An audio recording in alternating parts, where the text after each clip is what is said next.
Hello everyone, welcome to chemistry by Sushil Kumar Jahangir. आज हम इस वीडियो में केमिस्ट्री का एक बहुत ही इम्पोर्टेंट टॉपिक या यूं कहें कि जहां से केमिस्ट्री स्टार्ट होती है उसके बारे में हम पढ़ेंगे। आज का जो अपना टॉपिक है वो है पदार्थ या द्रव्य। देखो, हम कहते हैं कि ये पदार्थ है, वो पदार्थ है। जैसे मैं आपके सामने खड़ा हूं, बोल रहा हूं, मैं खुद एक पदार्थ हूं। मेरे हाथ में दो मार्कर हैं, ये भी पदार्थ है। आपके सामने ये बोर्ड लगा हुआ है, ये भी क्या है? पदार्थ। आप खुद जो वीडियो देख रहे हैं वो भी पदार्थ हो। अपने आसपास की जितनी भी वस्तुएं हैं वो क्या है? पदार्थ है। अब सवाल ये आता है कि ये पदार्थ, वो पदार्थ, वो पदार्थ, तो पदार्थ होता क्या है? डेफिनेशन क्या है पदार्थ की? तो पदार्थ की डेफिनेशन ये होती है कि कोई भी वस्तु जो स्थान घेरती है तथा जिसका निश्चित द्रव्यमान होता है उसे हम पदार्थ कहते हैं।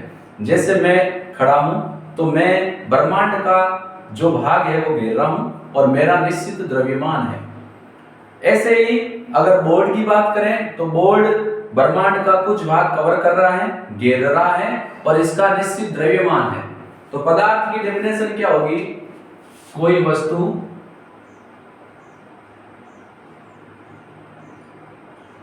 देखो, कुछ डेफिनेशन ऐसी होती है जो हमें कई बार ध्यान में भी नहीं आती है और बहुत कम जगह हमें मिलती है। उनमें से एक ये है, कोई वस्तु जो स्थान घेरती है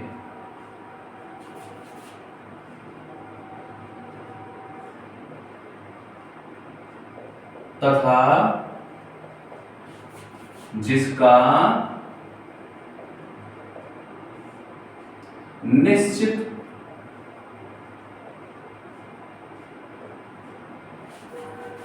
द्रव्यमान होता है।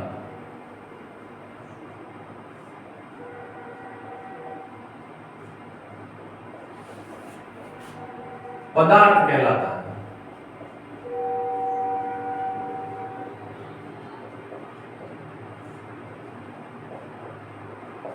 तो ये हमने दे दी पदार्थ, द्रव्य या मैटर की डेफिनेशन।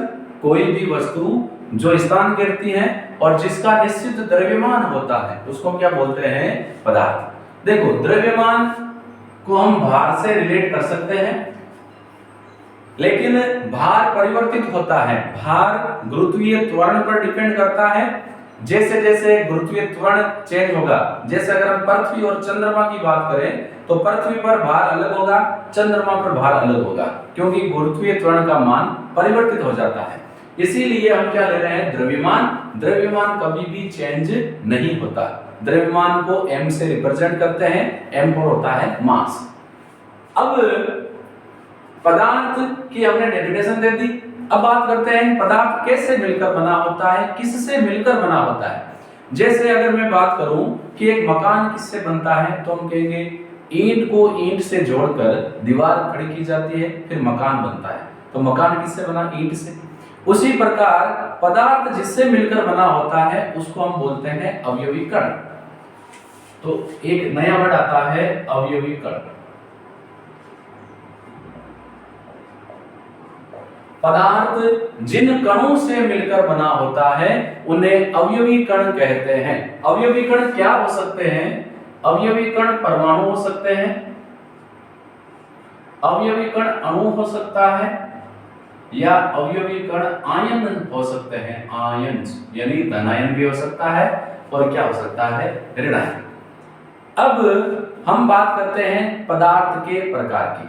देखो, मैंने यहाँ ये बताया कि पदार्थ जिन कणों से मिलकर बना होता है उनको हम अवयवी कण कहते हैं। परमाणु परस्पर मिलकर पदार्थ का निर्माण कर सकते हैं, अणु परस्पर मिलकर पदार्थ का निर्माण कर सकते हैं। इसी प्रकार धनायन व ऋणायन अर्थात आयन्स भी मिलकर पदार्थ का निर्माण कर सकते हैं। अब मैं यहाँ बात कर रहा हूं पदार्थ के वर्गीकरण की।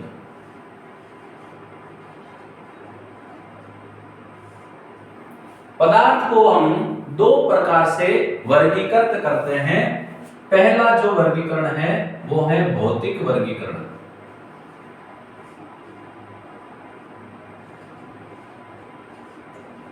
और दूसरा वर्गीकरण है रासायनिक वर्गीकरण। हम बात कर रहे हैं पहला वर्गीकरण, भौतिक वर्गीकरण।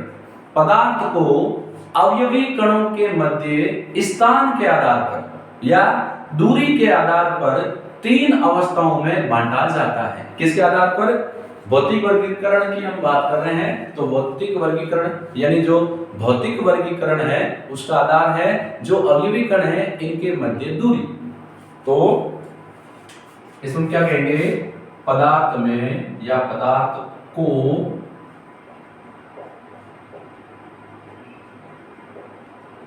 अवयवी कणों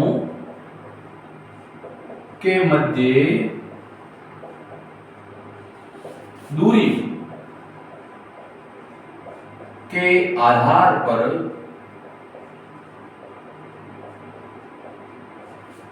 तीन अवस्थाओं में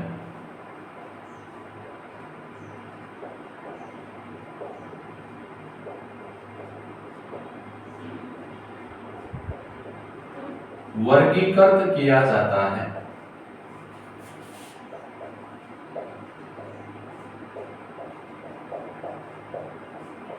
अवयवी कणों के मध्य दूरी की जब हम बात करेंगे तो हम कहेंगे दूरी या तो कम होगी या बहुत ज्यादा होगी। देखो, जब पदार्थ अवयवी कणों से मिलकर बना होता है तो जाहिर सी बात है उन अवयवी कणों के मध्य कोई आकर्षण बल होता है जो उनको आपस में जकड़े रखता है या जोड़े रखता है, तभी पदार्थ बनता है। अगर अवयवी कणों के मध्य आकर्षण बल समाप्त हो जाएगा तो पदार्थ विकृतित हो जाएगा।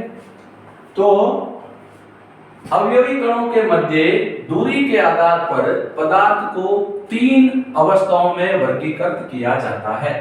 कौन कौन सी अवस्थाएं हैं? वेल नाउन है सबको।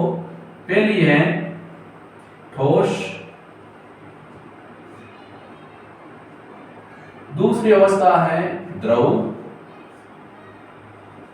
और तीसरी अवस्था है गैस।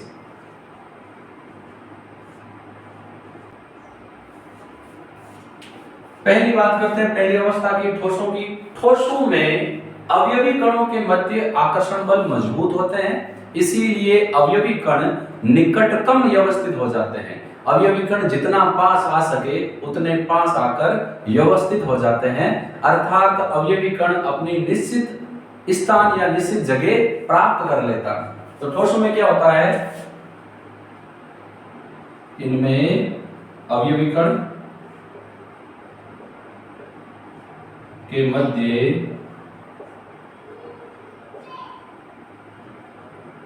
आकर्षण बल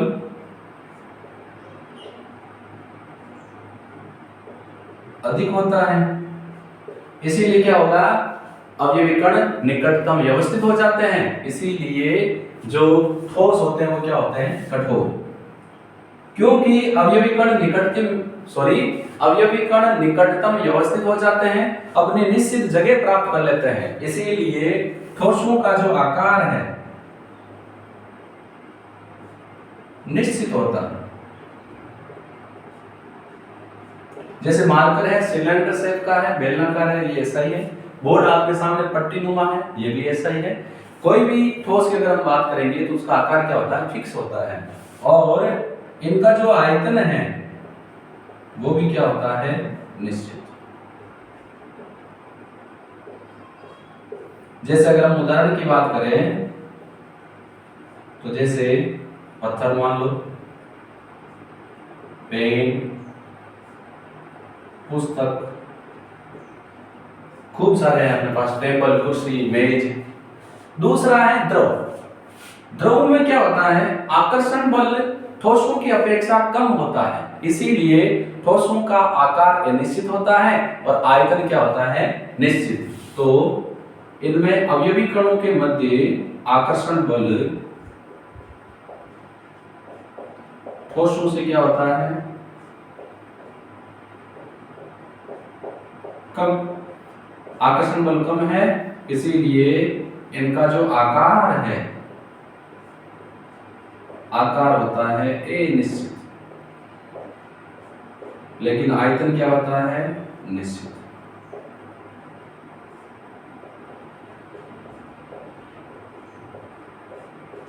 जैसे मान लो मैंने 1 लीटर पानी लिया, उस पानी को बोतल में डाला तो उसका आकार कैसा हो गया? बोतल जैसा।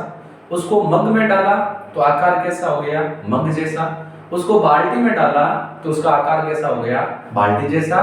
फर्श पर डाला तो आकार कैसा हो गया, फर्श जैसा समतल। तो यहाँ आकार चेंज हो रहा है, लेकिन उस 1 लीटर पानी को चाहे बोतल में डालूं, चाहे बाल्टी में डालूं, चाहे फर्श पर डालूं या मग में डालूं, है कितना वो 1 लीटर। द्रव का आकार अनिश्चित होता है, द्रव को जिस पात्र में डालते हैं उसी का आकार वो ग्रहण कर लेता है। उदाहरण की बात करें, जैसे तेल, जल, दूध, अल्कोहल आदि। अब अगर हम गैसों की बात करें तो गैस में अवयवी कणों के मध्य आकर्षण बल नगण्य होता है। आकर्षण बल होता ही नहीं है, ये आवारा होते हैं, जहां मर्जी वहां घूमते हैं। अगरबत्ती अपने घर में जलाई, खुशबू पड़ोसी के घर तक जा रही है, क्यों? क्योंकि वो गैस की अवस्था में होते हैं और महक फैल जाती है। तो गैस में अवयवी कणों के मध्य जो आकर्षण बल है वो क्या होते हैं, नगण्य। इसी कारण गैसों का आकार अनिश्चित और आयतन भी अनिश्चित।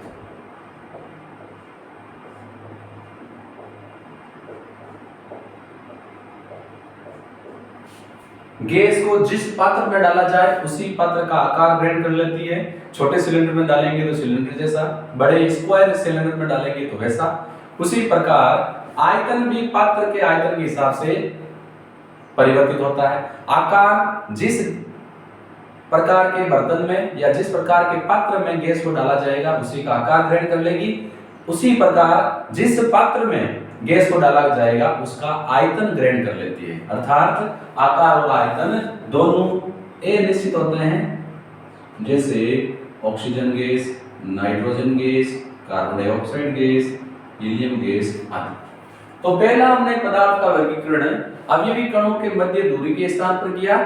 अवयवी कणों के मध्य दूरी के आधार पर पदार्थ को 3 भौतिक अवस्थाओं में बांटा जाता है। यानी पदार्थ की कुल कितनी भौतिक अवस्थाएं होती है? मुख्य रूप से 3 होती है। इन 3 भौतिक अवस्थाओं के अलावा 3 तो मुख्य भौतिक अवस्थाएं हैं, इनके अलावा 2 और अवस्थाएं हैं जो प्रयोगशालाओं में बनाई जाती है। एक है प्लाज्मा, एक है बोस आइंस्टीन कंडेंसेट, जिसको BEC कहते हैं। इनके अलावा 2 और अवस्थाएं हैं जो प्रयोगशालाओं में संभव हैं। एक तो है प्लाज्मा और एक है बोस आइंस्टीन कंडेंसेट, जिसको इन शॉर्ट BEC भी बोलते हैं। तो हम यहां मेंशन कर सकते हैं 3 भौतिक अवस्थाओं में वर्गीकृत करते हैं। तो पदार्थ की कुल 3 भौतिक अवस्थाएं होती है। मुख्य रूप से 3 भौतिक अवस्थाएं हैं, लेकिन कुल कुछ है तो 5 होती है। लेकिन ये जो दोनों भौतिक अवस्थाएं हैं, 3 के अलावा प्लाज्मा और बोस आइंस्टीन कंडेंसेट, ये प्रयोगशालाओं में ही संभव होती है।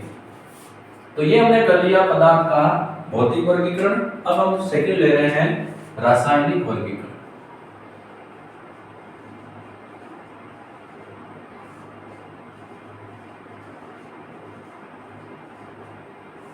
पदार्थ का रासायनिक वर्गीकरण उसके संगठन के आधार पर किया जाता है।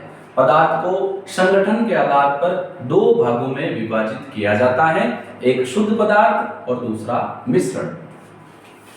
तो पदार्थ को रासायनिक संगठन के आधार पर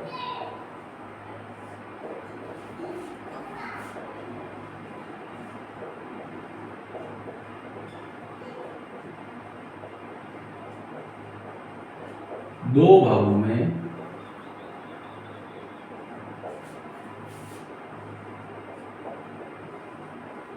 वर्गीकृत करते हैं।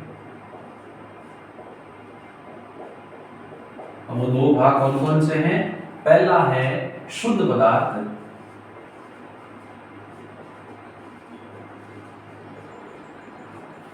और दूसरा है मिश्रण। देखो दोनों में फर्क क्या है, जो शुद्ध पदार्थ होता है उसका संगठन निश्चित होता है तथा शुद्ध पदार्थ को भौतिक विधियों द्वारा अन्य पदार्थ में परिवर्तित नहीं किया जा सकता है। तो इसका जो संगठन है वो निश्चित होता है। शुद्ध पदार्थ को हम दो भागों में विभाजित करते हैं पुनः। पहला है तत्व और दूसरा है यौगिक। देखो कई इंपॉर्टेंट चीजें निकल जा रही है, तत्व, यौगिक, मिश्रण, ये हमें जानना जरूरी है। तत्व क्या होता है, एक ही प्रकार के परमाणुओं का समूह तत्व कहलाता है। तो ये क्या है, एक ही प्रकार के परमाणुओं का समूह क्या कहलाते हैं, तत्व कहलाते हैं।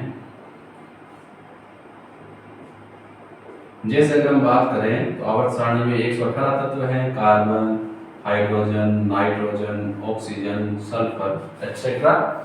लेकिन यौगिक क्या है, दो या दो से अधिक प्रकार के तत्वों के परमाणु परस्पर मिलकर या संयोग कर यौगिक बनाते हैं। तो ये क्या हो जाएगा, दो या दो से अधिक तत्वों के परमाणु मिलकर यौगिक बनाते हैं।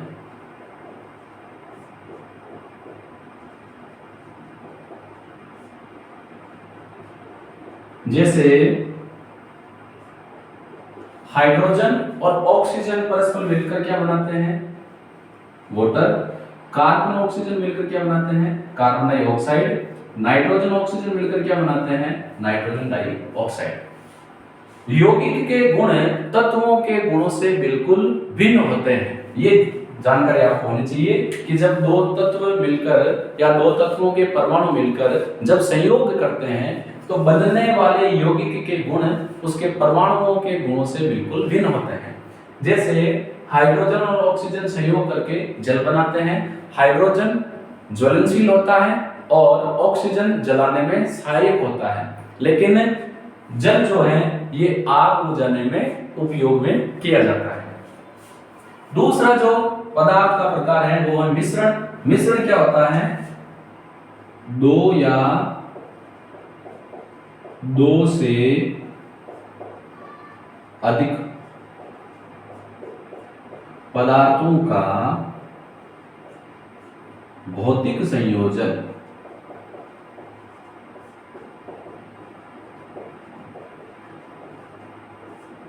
दो या दो से अधिक पदार्थों का भौतिक संयोजन क्या कहलाता है, पदार्थ कहलाता है।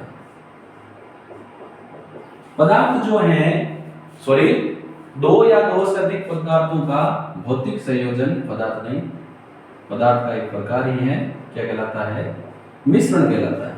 मिश्रण दो प्रकार के होते हैं, कौन कौन से। पहला मिश्रण है समांगी मिश्रण।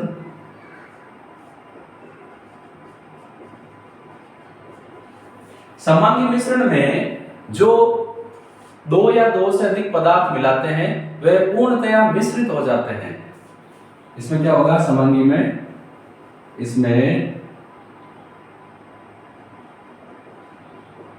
पदार्थ पूर्णतया मिश्रित हो जाता है।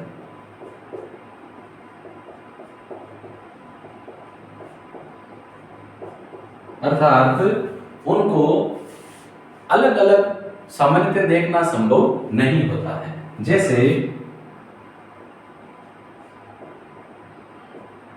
अगर हम बात करें जैसे नमक का विलयन,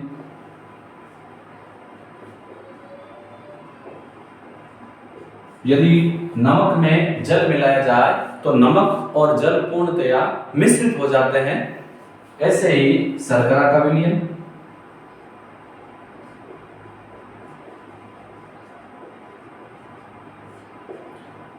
पदार्थ की जगह हम लगाते हैं घटक, जो हम 2 या 2 से अधिक घटक मिलाते हैं, घटक पूर्णतया मिश्रित हो जाते हैं। जैसे नमक में अगर पानी मिलाएं तो नमक और पानी पूर्णतया मिश्रित हो जाता है। ऐसे ही शर्करा में जैसे शक्कर होती है उसमें पानी मिलाया जाए तो शर्करा और पानी परस्पर पूर्णतया मिश्रित हो जाते हैं और क्या बना लेते हैं, समांगी मिश्रण। दूसरा जो मिश्रण का प्रकार है वो विषमांगी।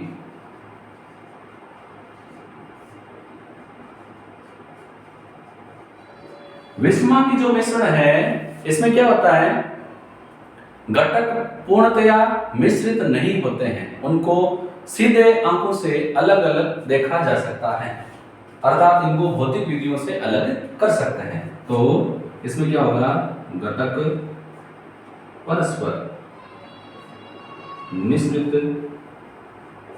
नहीं होते हैं।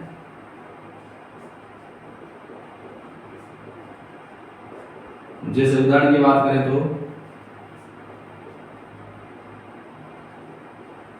कंकड़ और गेहूं का मिश्रण, रेत और जल का मिश्रण।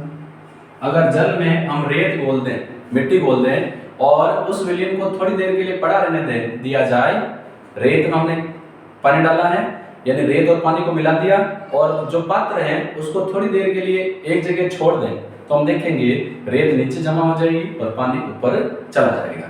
तो यदि मिलाए जाने वाले घटक पूर्णतया मिश्रित हो जाएंगे तो समांगी मिश्रण, पूर्णतया मिश्रित नहीं होंगे, आसानी से अलग हो जाएंगे तो उसको हम क्या बोलेंगे, विषमांगी मिश्रण। और 2 या 2 से अधिक घटकों का समांगी मिश्रण विलयन कहलाता है, जिसके बारे में हम डिटेल से पढ़ते हैं। तो इसको हम यूं भी कह सकते हैं, 2 या 2 से अधिक पदार्थों या घटकों का भौतिक संयोजन क्या कहलाता है, पदार्थ या मिश्रण। तो यहाँ पर हमने एक इंपॉर्टेंट टॉपिक पदार्थ, द्रव्य या मैटर के बारे में पढ़ा। कोई वस्तु जो स्थान घेरती है जिसका निश्चित द्रव्यमान होता है उसको हम पदार्थ कहते हैं। पदार्थ को 2 प्रकार से वर्गीकृत करते हैं। अवयवी कणों के मध्य दूरी के आधार पर पदार्थ को 3 भौतिक अवस्थाओं में बांटा जाता है, ठोस, द्रव, गैस। इनके अलावा भी 3 मुख्य अवस्थाएं हैं, इनके अलावा भी 2 और अवस्थाएं हैं, प्लाज्मा और पोस्ट आइंस्टीन कंडेंसेट। रासायनिक संगठन के आधार पर पदार्थ को 2 भागों में बांटते हैं, शुद्ध पदार्थ शुद्ध पदार्थ और मिश्रण। शुद्ध पदार्थ 2 प्रकार के होते हैं, एक ही प्रकार के परमाणुओं का समूह तत्व 2 या 2 से अधिक परमाणु मिलकर यौगिक बनाते हैं। ऐसे ही यदि घटक पूर्णतया मिश्रित है तो समांगी, मिश्रित नहीं है तो विषमांगी मिश्रण कहलाता है। अब देखो यहां 2 चीजें आती हैं जिसमें अक्सर बच्चे कंफ्यूज होते हैं। देखो ये है द्रव और ये है द्रव्य। द्रव्य किसको हम बोलते हैं, द्रव्य कहें या पदार्थ कहें सेम है। द्रव्य और पदार्थ एक ही चीज है, चाहे पदार्थ कहें चाहे द्रव्य कहें एक ही चीज है। लेकिन जो द्रव है ये क्या है, पदार्थ की एक अवस्था है। तो ऐसा नहीं, कई बार बच्चे कंफ्यूज हो जाते हैं कि बुक वाला या नोट्स में द्रव लिखना चाह रहे थे, द्रव्य हो गया, ऐसा नहीं है। द्रव्य कहें या पदार्थ कहें सेम चीज है, जबकि जो द्रव है ये पदार्थ की अवस्था है। तो दोनों में बहुत ज्यादा डिफरेंस है। तो यहाँ पर हमने एक इंपॉर्टेंट टॉपिक पदार्थ के बारे में डिटेल से पढ़ा। अगर मेरे वीडियोज जो मैं आपको अवेलेबल करवा रहा हूँ आपके लिए हेल्पफुल हैं तो मेरे YouTube चैनल को अपने दोस्तों के साथ ज़्यादा से ज़्यादा शेयर करेंगे। हम फिर मिलेंगे एक और मज़ेदार वीडियो के साथ। धन्यवाद।